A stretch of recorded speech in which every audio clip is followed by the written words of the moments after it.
Hello guys and welcome back to another video. My name is FPO Meerkat and today I've got my final team selection for Matchday 1 of the Fantasy World Cup game with the differentials only team. I can only pick players who are 5% ownership or lower to really spice things up and give you guys a very different looking team to the other ones you might have seen floating about YouTube and Twitter.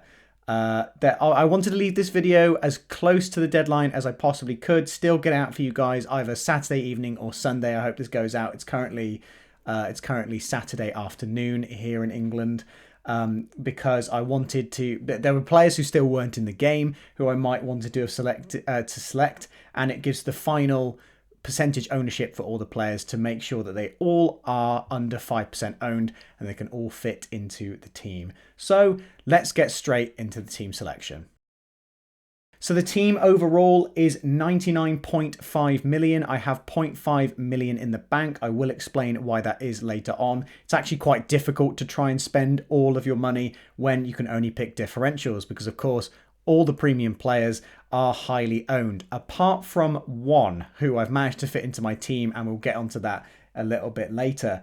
And the total ownership for this entire team is 41.6%. That means you can own Messi in your team, and you will have more ownership than I have in my entire squad. So yeah, a very different team that you've probably to what you've probably seen around. So yeah, starting off with the goalkeepers, a lot of money spent in goal.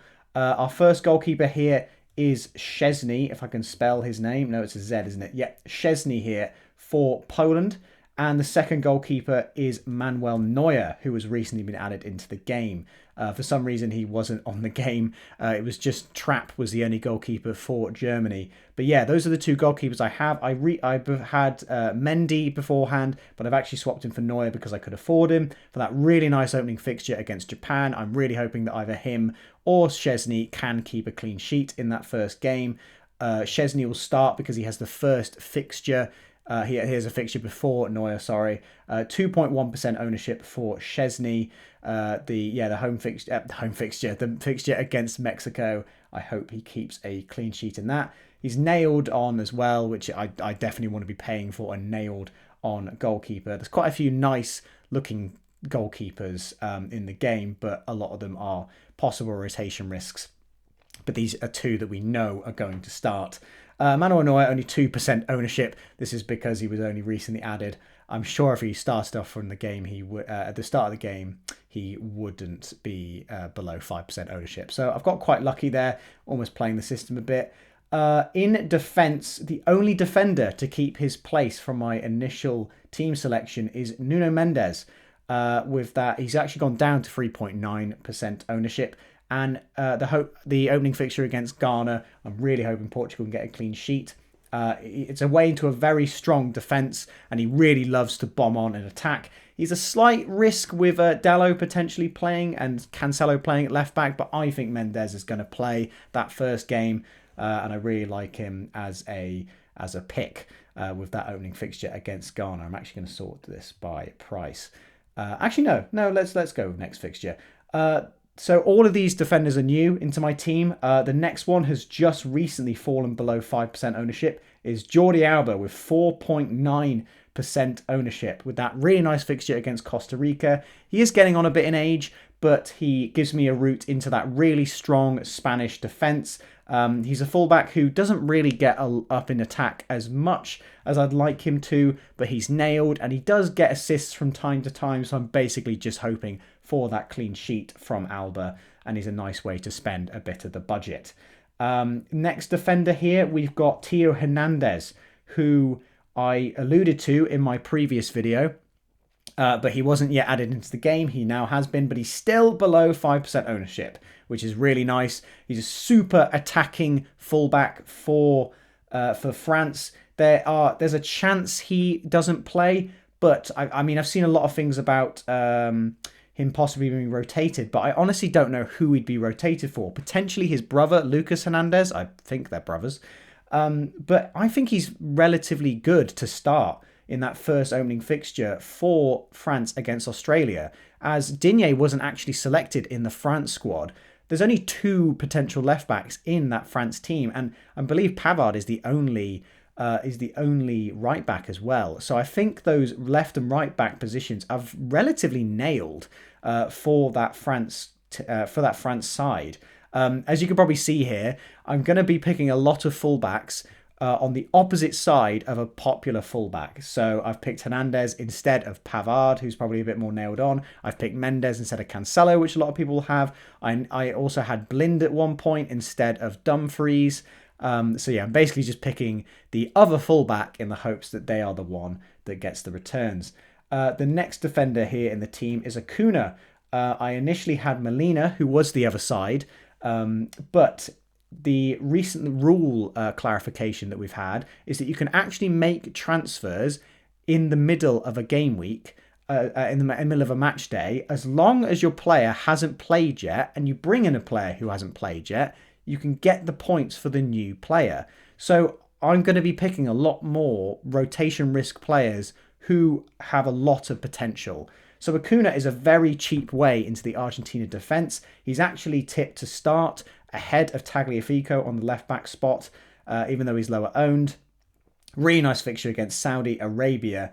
And he is the attacking fullback between him and Molina. So, yeah, I'm really hoping he can get some points there. And again, if he's not been selected, I can either just sub him off or transfer him out, giving myself selections with the huge amount of squad depth in the team.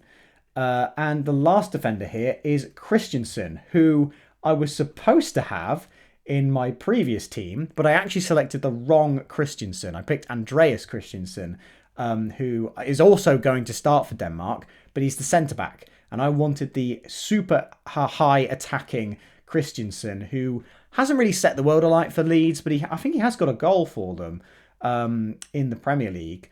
But yeah, only 0.9% ownership, and he's very attacking for Denmark. I really like the look of him. Obviously, again, most people are going for Mæhle, who is the who's the left back, who again is a better pick. But he's really cheap at 4 million, and I think he's nailed on in that Denmark side. So I'm really liking the prospect of Christensen against Tunisia for Denmark, hoping that is a clean sheet and potentially an attacking return for him. Yeah, really excited about the defence. The midfield has not changed since my initial video, so I'll just put them in here. Tadic, who I believe has actually gone up in ownership to 2%. A tough fixture against Brazil, but he's the last game to play, so he'll go last on my bench and we'll only sub him on if required, basically. He's the main creator for that Serbia team. He might be on penalties. He was last time, but Mitrovic and Vlahovic are in this Serbia team, and I think they're both penalty takers. So we'll wait and see if Tadic is actually still on penalties. Mitrovic is pretty good at them. But he's definitely on free kicks, and he's the main creator for the Serbia team. So if they are going to somehow do something against Brazil, I think Tadic is going to have a say in it. The next midfielder, we've gone with Gundogan still. Again, a little bit of a risk in terms of whether he starts. Goretzka is definitely challenging for that other midfield position, as well as Kimmich, who's almost guaranteed to play. But it's a nice fixture against Japan. 4.3% ownership. He's actually gone down slightly. But he's on penalties when he plays for Germany. He's defensive and could get the tackle points. But yeah, he's a bit of a risky pick there, Gundogan. I don't expect too many returns, but I'm hoping that Germany can hopefully get a penalty in their game. Pulisic is the next player who I've selected. 4% ownership. He's actually gone up slightly.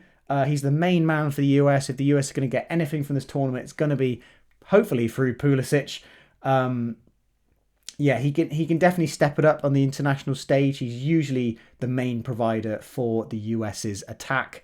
And yeah, again, a bit of a different pick in terms of being the main man for a team who aren't predicted to do as well. But I'm going to hedge my bets and just hope that the US somehow pull a miraculous set of score lines against some tough opposition. Shaqiri is the next midfielder. He's a typical favourite of mine for these international games. He always seems to do really well. Switzerland have got a really nice fixture against Cameroon. I'm basically hoping that he does well in that game. He's on free kicks, he's on set pieces for Switzerland. He might not be on penalties, but he's certainly the main provider for the Switzerland team. and a really nice home fixture against Cameroon as the first game. And the last midfielder we're going to have here is Boufal, who takes penalties for Morocco. Again, I like to have a penalty taker in my team. I can't actually quite afford Ziyech with the team layout I've currently got. But Boufal is also just as attacking as Ziyech. Maybe not as good of a player, but he's still a very good player. He's still a very good player. Even though Morocco's team, he's only 0.7% owned as well. He's the lowest owned player in the whole team. Even though Morocco's group is pretty hard on paper, they're not expected to get out. I think this Morocco team can pull a surprise, and I think Boufal is hopefully going to be the heart of that and get some points. And he is the cheapest midfielder, cheapest attacker actually in the whole team. So he's an easy swap out. I've got a lot of rotation risk in this team, but I've got some nailed on players as well. So I think I'm going to be pretty covered in terms of depth for subbing people on, covering blanks and rotations and all that kind of jazz. Now, getting on to probably the most exciting pick of the whole team. I initially had Lukaku in my first team, but I was warned that he's actually injured for Belgium, so he's probably not going to play that first game. So instead, I have gone with a player who has finally fallen under 5% owned, Lewandowski. People will steer you clear of Lewandowski, saying that he's far too expensive for the amount that he is, that he doesn't really perform on the international stage. I do agree with all of that. There are definitely better options at the price point. You can get the likes of a Neymar, a Messi, a Kane, one of the France attackers for a very similar price. But I can only go for differentials, and I wanted a premium in this team. So Lewandowski goes into the team. Hopefully he can prove everyone wrong in that first fixture against Mexico. We know he can be an extremely good player. And this Poland team is actually getting a lot stronger. So yeah, I'm hoping that he can somehow pull out something miraculous in that Mexico game, getting any kind of returns. And he makes a really solid captaincy pick. And the other two attackers were two attackers who I had in my initial team.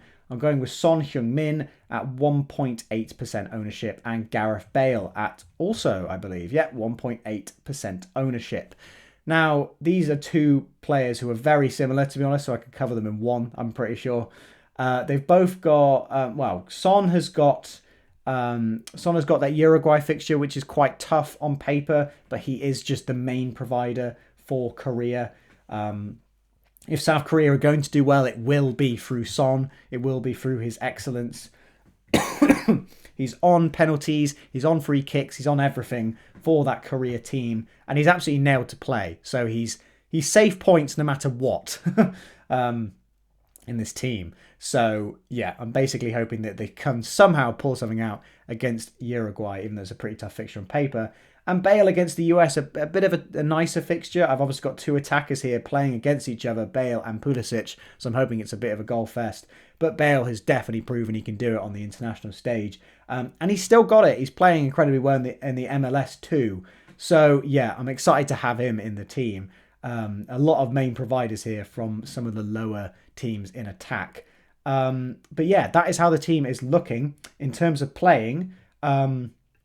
You guys probably already know this, but you should be ordering your bench not by who the weakest players are, but by who plays last in the match day. So that for me, that's going to be Korea, Portugal, and Serbia, and also Germany, because you can then sub them on during the games before they've played. You can sub off a player who's already played, maybe didn't get many points, and put them on the pitch for their points. So yeah, they will come on. I would just have to select the players that get the lowest scores in the team. And Bale is going to be the captain for now, with potential to switch to Lewandowski if he doesn't get enough points. So there is how the differentials team is lining up, guys. I hope you've enjoyed. Thank you so much for the support on the previous video. Please let me know if you'd like to see this series continue, see how the differentials team does. Again, I just wanted to stress that this fantasy game, even though the rules seem to be very complicated, you should definitely be taking a step back, I think, from this one. As in, not getting too stressed about it. It's a very short period of time. You don't have to get too invested into it. And it's a nice little break from the fancy Premier League content. But again, if you're still hungry for that kind of stuff, then this is this is perfect. But yeah, don't get too stressed if it doesn't do well. You don't do too well. I've gone for a completely insane team in terms of the players, not picking the obvious shouts. So on paper, the team's gonna do bad. So if I do well at all, then it's going to be amazing. And if I don't do well, then it was the expected result anyway. And this is a bit of an experiment in a way. Can you do well whilst picking the players that no one else is picking?